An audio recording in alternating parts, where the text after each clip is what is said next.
the hero and the princess. You're on a path in the woods, and at the end of that path is a cabin. And in the basement of that cabin is a princess. You're here to slay her. If you don't, it will be the end of the world. Killing the princess seems kind of bad, though, doesn't it? Does it? Are you a monarchist? Is slaying a princess that much worse than slaying a fisherman or a miller or a seamstress?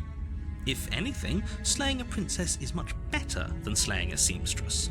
Seamstresses contribute something of value to society. Oh, okay. Thanks for telling me what to do. Don't mention it. It's all part of the job. You make your way up the short path to the cabin. You'll find the princess within.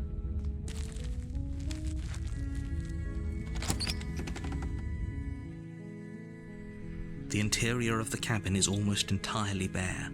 The air is stale and musty, and the floor and walls are painted in a fine layer of dust.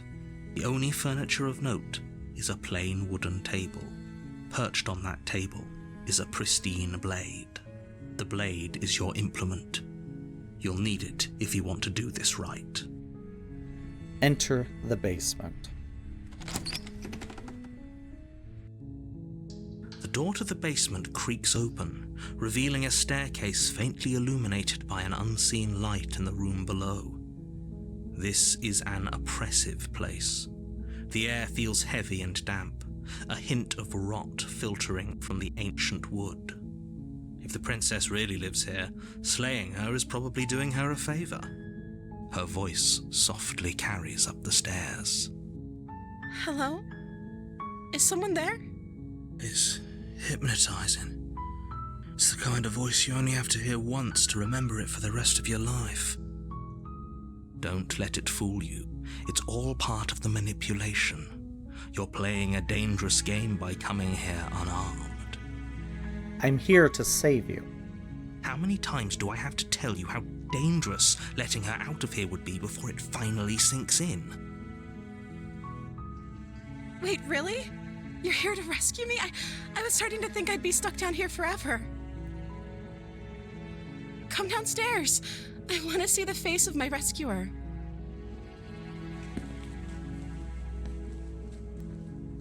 You walk down the stairs and lock eyes with the princess. There's a heavy chain around her wrist, binding her to the far wall of the basement. She's beautiful. How could someone like this be a threat to anyone? I am begging you to stay focused. There's a lot riding on you here. Hi. I can't believe you're here. I've been waiting for something like this to happen forever. I hope you brought something to deal with these chains. Don't do it. If she gets out of those chains, we're all one step closer to the end. I'll see what I can do. Examine the chains. You're only making this more difficult. Thank you. Thank you. You're making a huge mistake. No, you're doing the right thing. You walk up to the chains binding the princess to the wall and give them a tug. They're large and heavy, far too solid for you to even imagine trying to break them apart. I'm guessing you don't have the key? Maybe it's somewhere upstairs. Doubtful. Whoever locked the princess away down here intended for her to never see the light of day. They wouldn't have just left the key to her chains somewhere in the cabin. I'm going to check upstairs. Maybe the key is still there lying around somewhere up there. And if not, maybe I can at least find something to break you free. Okay. I'll be here. Good luck. You attempt to make your way out of the basement, but the door at the top of the stairs slams shut.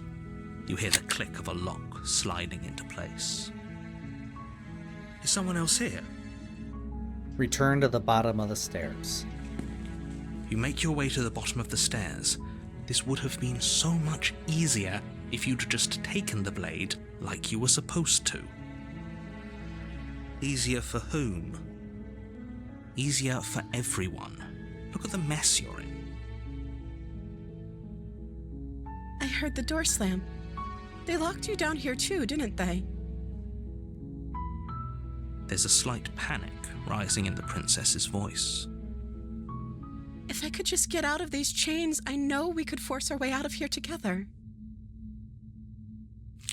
She barely hesitates before raising her arm to her mouth, her teeth tearing through her limb with the determination of a trapped wolf. As she rips her flesh from her bone, a sound comes from behind you, the clang of bouncing metal. It's the blade from upstairs.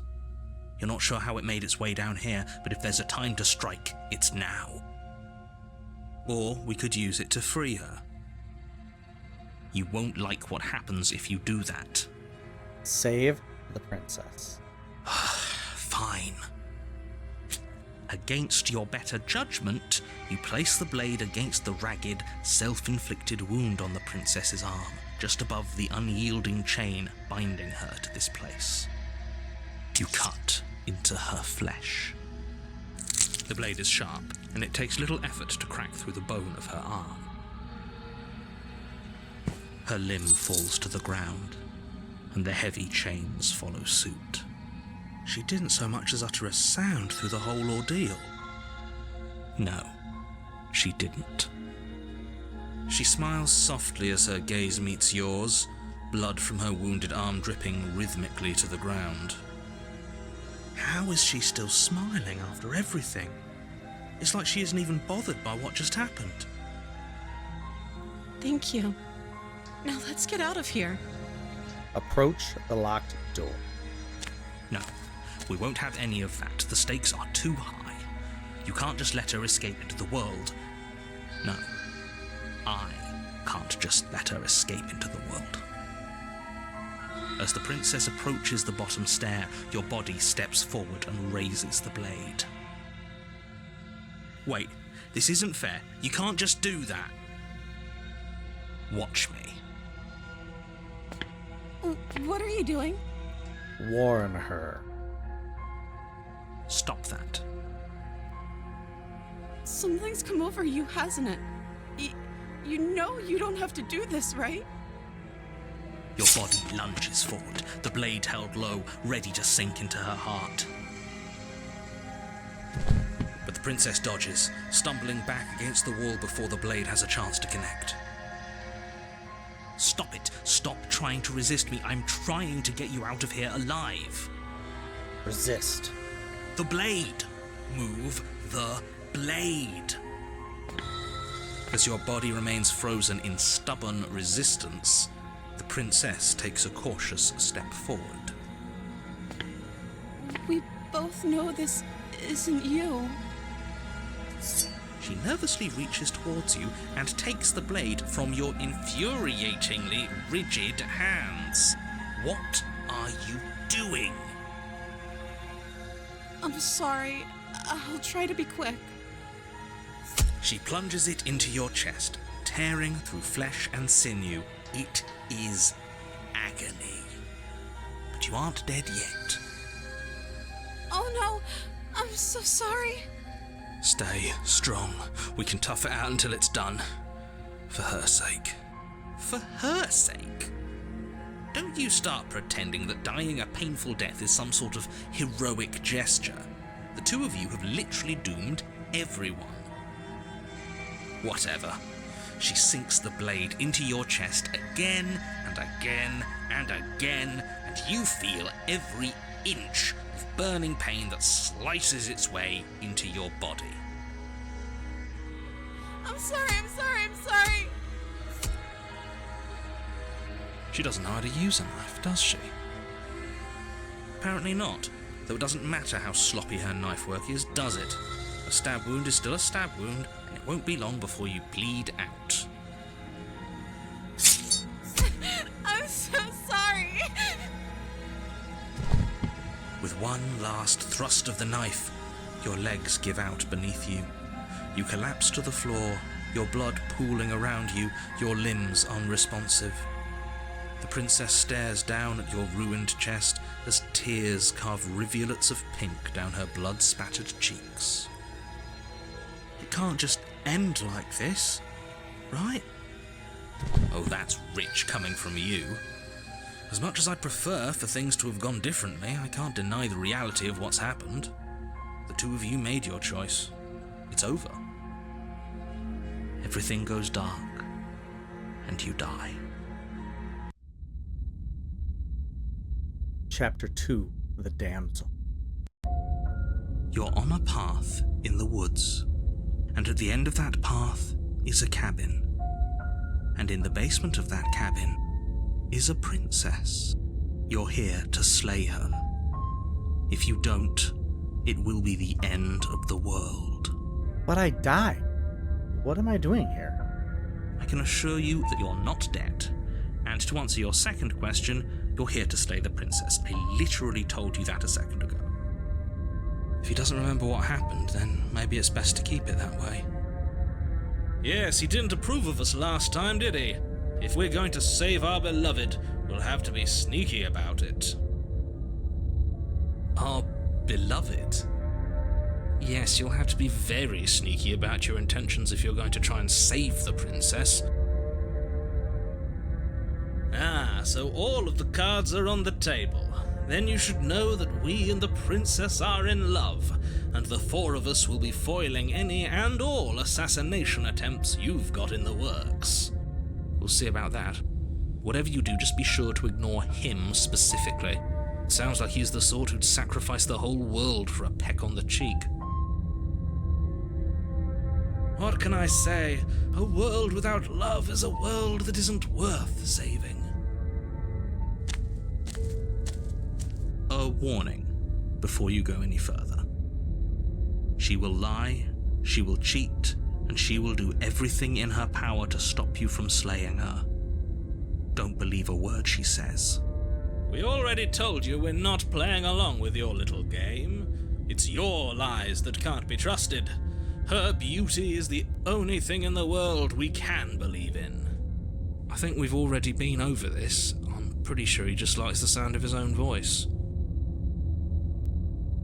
I do, but I also speak from the heart. My passions are too great to be stifled. They must be expressed. Sure, yeah, your passions are strong and all, but not everyone needs to hear them. Some things are better kept quiet. Don't pay their bickering any mind. Focus on the task ahead.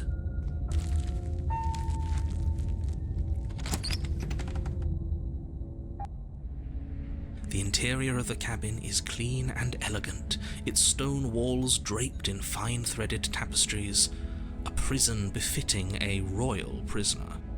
The only furniture of note is an ornate wooden table with a pristine blade perched on its edge. The blade is your implement. You'll need it if you want to do this right.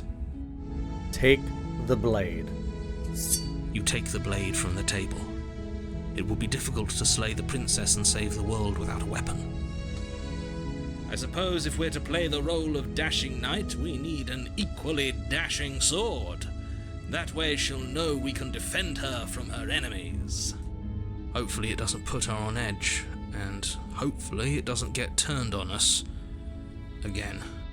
There's no use arguing over motivations right now. It's good that you took the blade. You'll need it to do your job.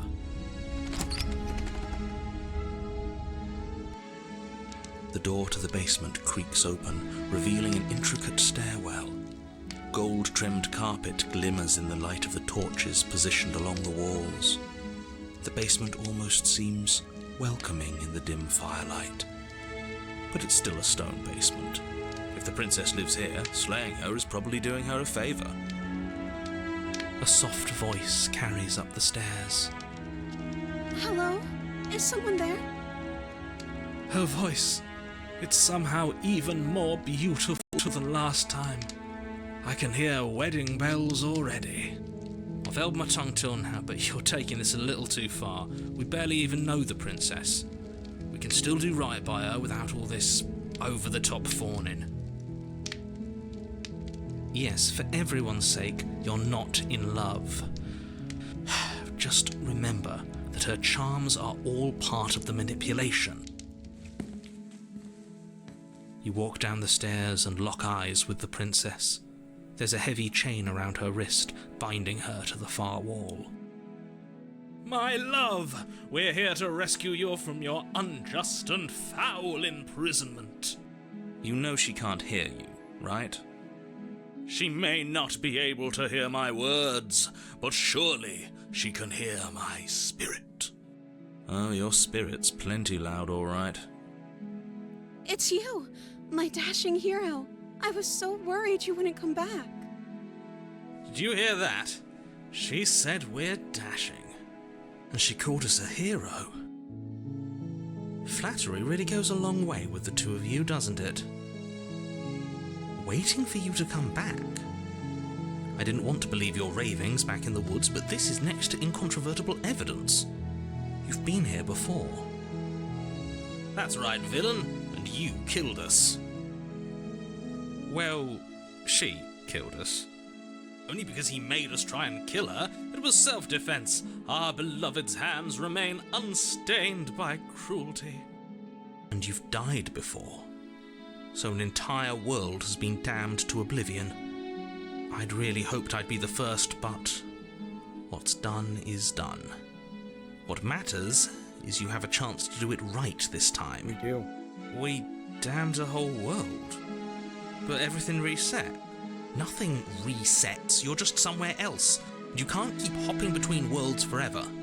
Especially not without leaving a trail of incomprehensible devastation behind you. This is horrible. Horrible for you, maybe, but we've been given another opportunity to sweep her off her feet and treat her like the lady she is. Now, hold on, if she actually ended a world, are you sure we want to do this? Are you sure we want to rescue her?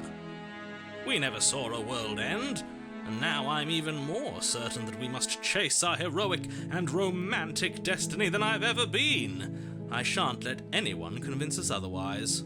Are you listening to him? He's lost it. Don't let him distract you. Just do your job. Slay the princess.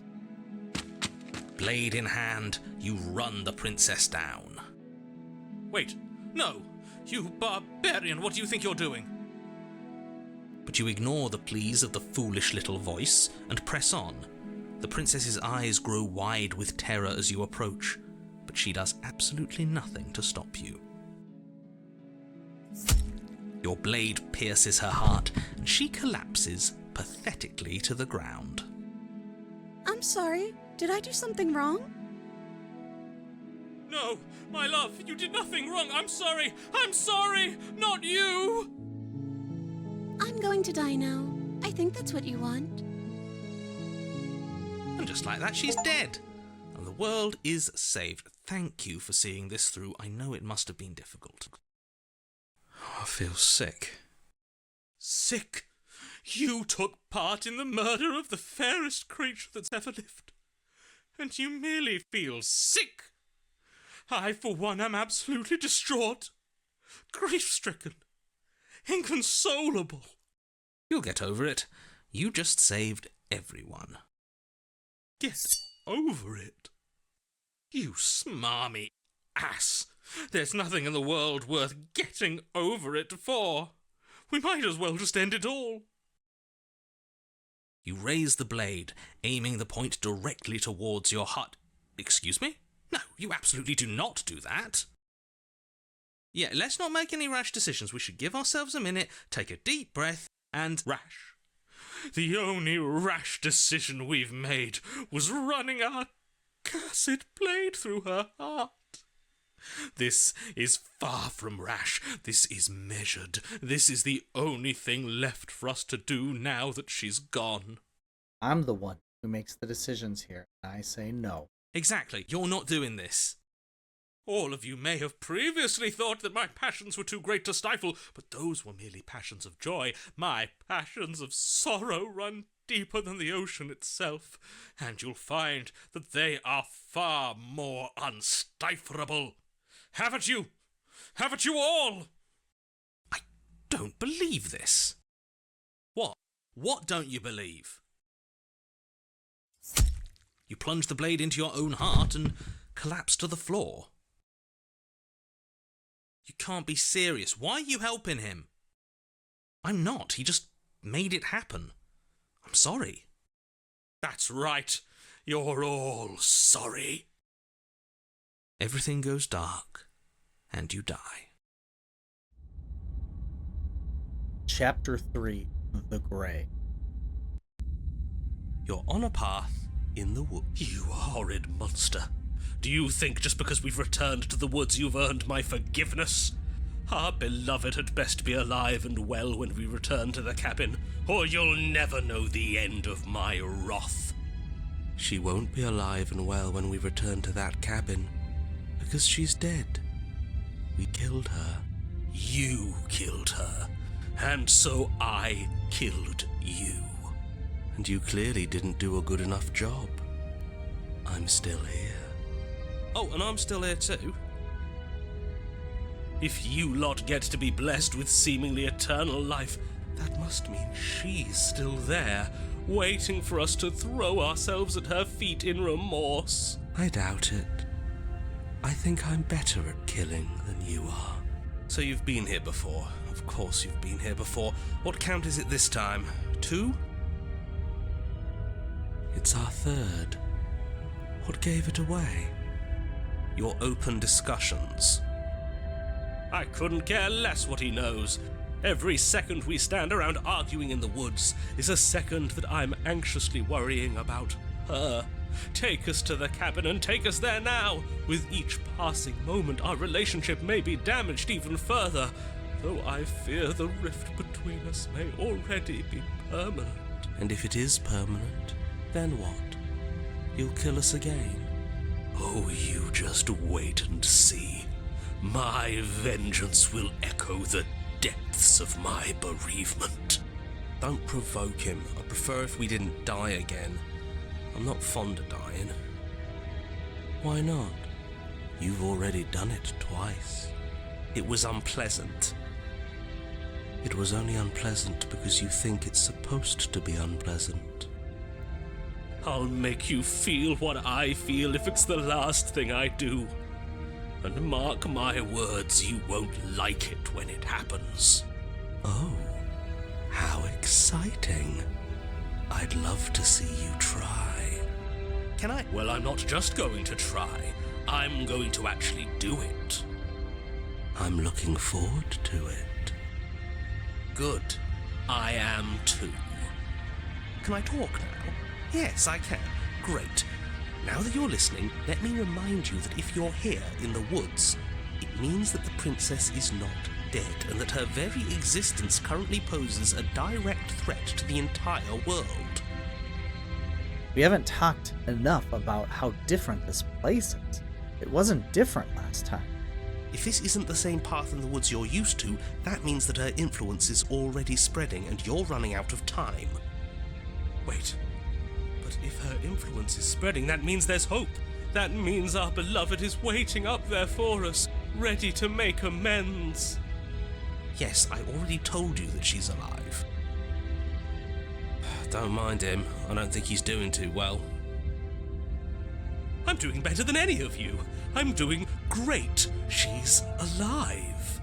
Influence doesn't require life. But if things restarted, why wouldn't she be alive? Who said they restarted? All they've done is changed. I shan't listen to the vile mutterings of you serpents. Onward! Our living, breathing princess awaits us. Whatever happens next, it seems like all our answers are at the cabin. We might as well see this through. Proceed to the cabin. I'm sure you've already heard my words of warning in one of your past lives. You've already managed to slay her once, just don't muck it up this time, all right? Oh, we'll muck it up all right. We'll get our happy ending, even if it damns each and every person who's ever lived. Whatever you do, don't let him influence a single decision. He's clearly lost it. I hate that I'm agreeing with him on anything, but I really don't like being at the whims of someone so unstable. It's stressful. Yes, having all those feelings isn't very productive, is it? But we're just passengers here. Why stress over something you can't control? You're saying that like stress is just something you can turn off. It is. It's easy. Whatever happens, happens. This is horribly unproductive. The cabin and your extremely important destiny await. The interior of the cabin feels dry and brittle.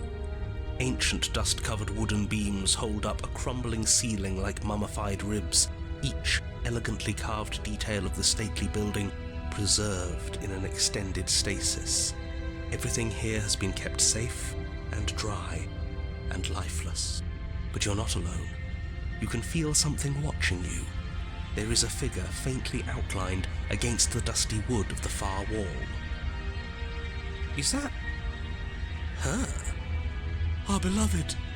So she does live. She doesn't look very alive to me. Before you can make a move, the figure is gone, vanishing behind the door on the far side of the room. The door at the end of the room, but there isn't a door. There's a mirror, that's it. The mirror? Is this some kind of joke? Did you all plan this out before dying? There is no mirror. There's the door to the basement, the table, and the pristine blade. That's strange. There's supposed to be a pristine blade. Why isn't there a pristine blade? Maybe it's gone because we've already killed her with it. Perhaps it's gone because an oh-so-deserved guilt has started to worm its way into each and every one of you.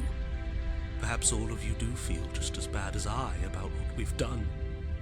Though if you felt the oppressive guilt I feel, we would have manifested that weapon directly into our heart. I suppose it doesn't matter why the blade is gone, but you're going to have to find it if you're going to do this right.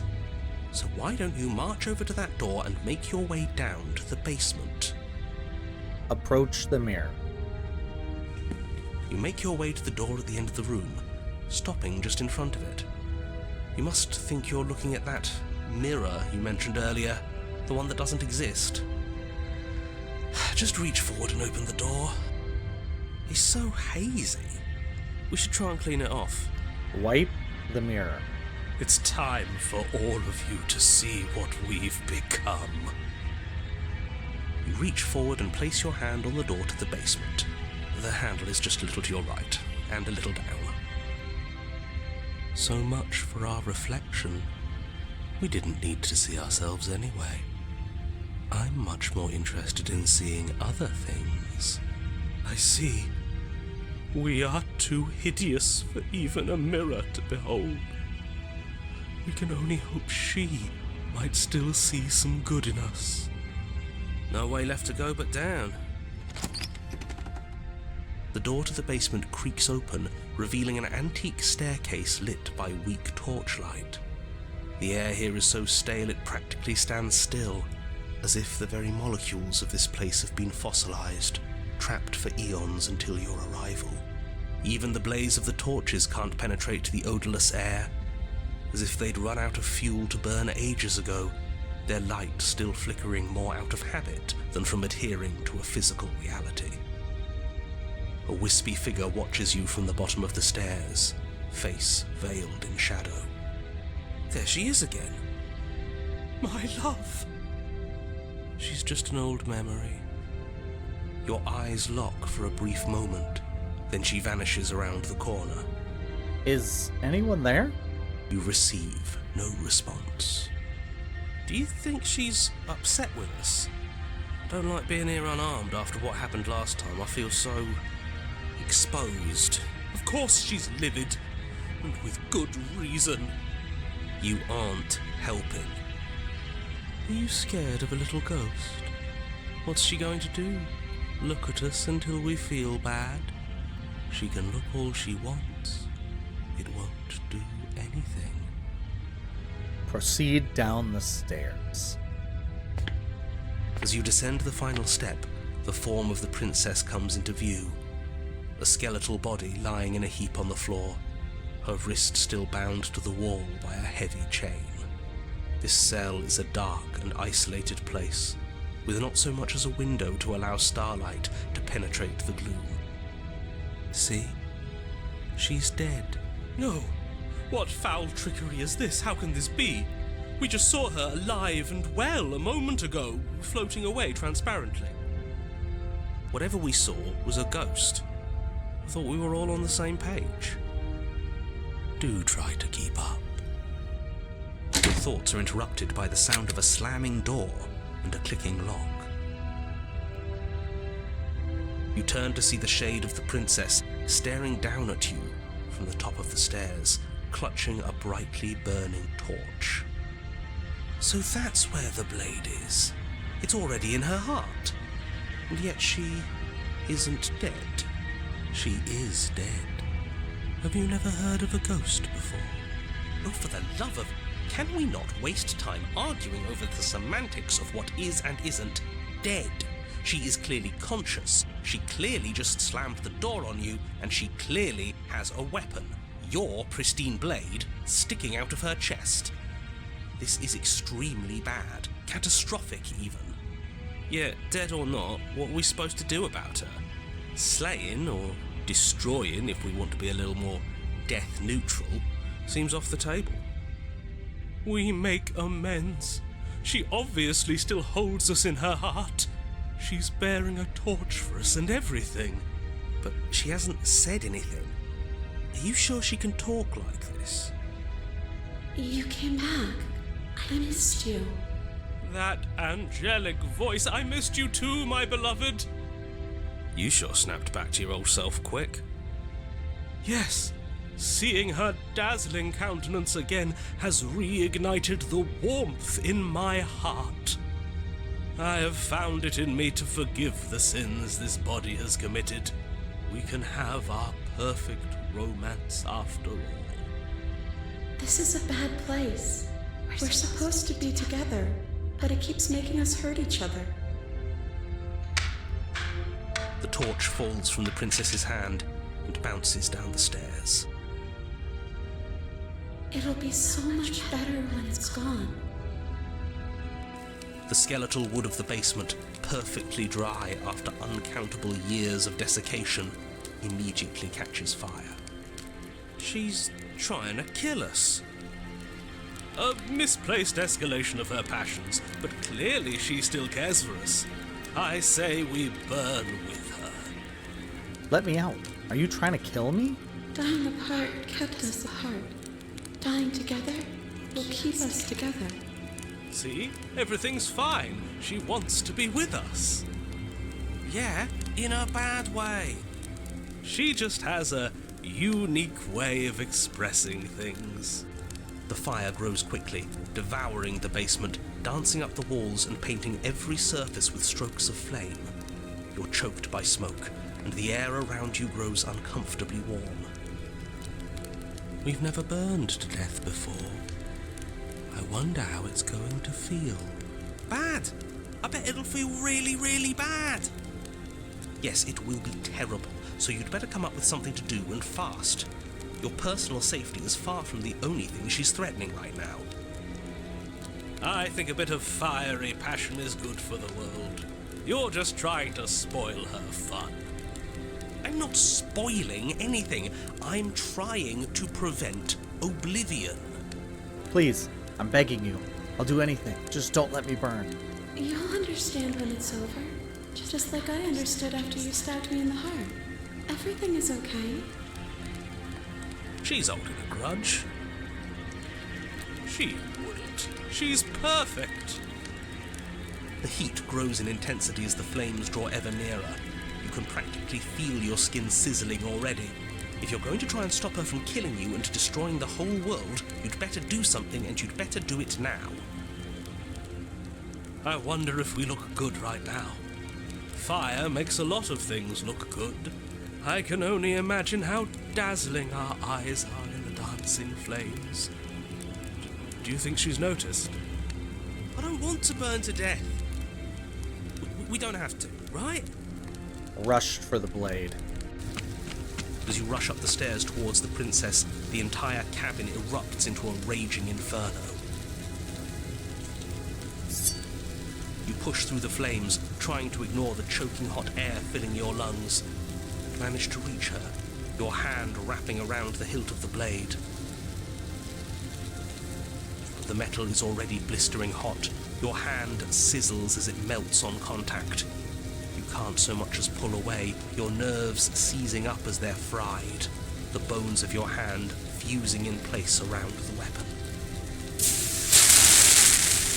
The princess, smiling warmly as her skin bubbles away, places her hand on yours and clutches it to her chest. The pain is unbearable at first. Every inch of you screams as your flesh is stripped away, your muscles stiffening as they're cooked, your blood boiling in your veins. But it isn't long before the flames take your nerves, and with them, your ability to feel much of anything. See? That wasn't so bad. It was so bad. But somehow, nothing is so much worse. You'll get used to it. There are still the feelings of the heart. Those never go away. Oh, they always do in the end. You just haven't experienced enough. Eventually you'll want them to stop too. You'll make them stop. Trust me. The princess's smile never fades. Her skin peels away, and then her muscle, until all you can see is her charring skull, locked in an eternal grin. It's very romantic, really. We got our happy ending after all. We can die happy.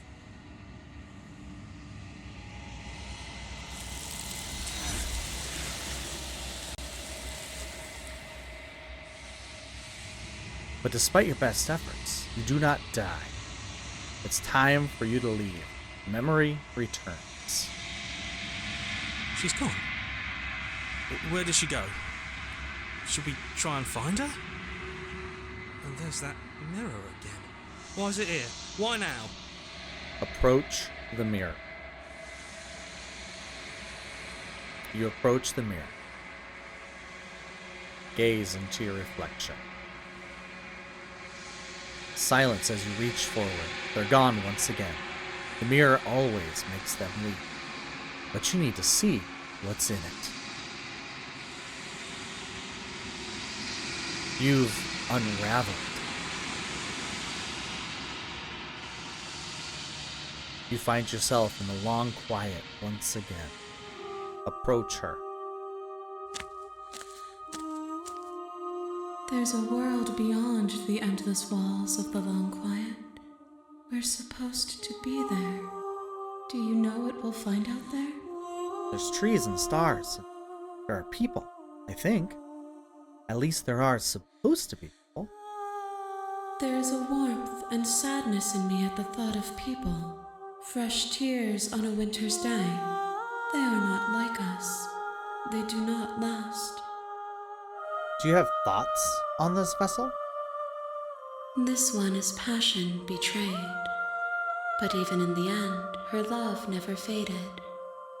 She will make for a bright heart. Do not mourn her. She has served her purpose. I'm ready to go back. The next time I see you, each of us will finally know what we are. I will be here, waiting for you. Everything goes dark.